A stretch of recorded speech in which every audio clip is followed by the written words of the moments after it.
ബെഡിൽ കിടക്കുകയായിരുന്നു എന്ന് എങ്ങനെ പറയാ? I was lying on the bed. I was lying on the bed.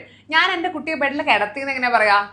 I laid the baby on the bed. I laid the baby on the bed. അപ്പൊ difference ഉണ്ട്. One is LIE lie, that is കിടക്കുക. Okay? The next one is LAY കിടത്തുക. നമ്മൾ സ്വയം ചെയ്യുന്ന ഒരു കാര്യത്തിന് എന്ന് വെച്ചാല് I was lying on the bed എന്ന് വെച്ചാൽ ഞാൻ ബെഡിൽ കിടക്കുമായിരുന്നു, ഞാൻ ഒറ്റയ്ക്ക് ചെയ്യുന്ന ഒരു കാര്യമാണ് അല്ലെ. അപ്പൊ that you use LIE. പക്ഷേ കിടത്തുക എന്ന് പറയുന്നത് നമ്മൾ വേറെ എന്തെങ്കിലും ഒബ്ജക്റ്റിന് ചെയ്യുമ്പോൾ നമ്മൾ എന്താ പറയാ? ലേ എന്നാണ് പറയാ. LAY.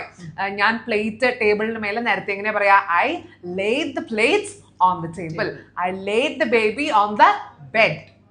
ഓക്കെ, അപ്പൊ അതാണ് ലൈനെയും ലേനെയും ഡിഫറൻസ് പറയുന്നത്. ഇനി ഞാൻ കള്ളം പറയുന്നതിന് എന്താ പറയാ? Lie. ലൈ. അതും LIE ലൈ തന്നെയാണ്, പക്ഷെ വേറെ മീനിങ് ആണ്. കള്ളം പറയാന്നുള്ള അർത്ഥമാണ്.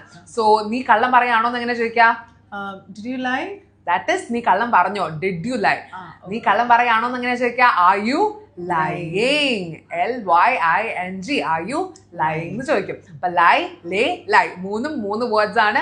3 ഡിഫറെന്റ് സിറ്റുവേഷൻസിൽ യൂസ് ചെയ്യുന്നതാണ്. അപ്പൊ ഇതുപോലത്തെ ഒരുപാട് കാര്യങ്ങൾ വളരെ ഈസി ആയിട്ടും എഫക്റ്റീവ് ആയിട്ടും പഠിക്കാൻ വേണ്ടി നമ്മുടെ ഓൺലൈൻ കോഴ്സിൽ ചേരുന്നതിലൂടെ ഒരു പേഴ്സണൽ ട്രെയിനർ നിങ്ങളെ പഠിപ്പിക്കുന്നതായിരിക്കും. ഇനി ഇൻ കേസ് നിങ്ങൾക്ക് കോഴ്സ് ഇഷ്ടപ്പെട്ടില്ലെങ്കിൽ യു ഹാവ് 100% റീഫണ്ട് പോളിസി.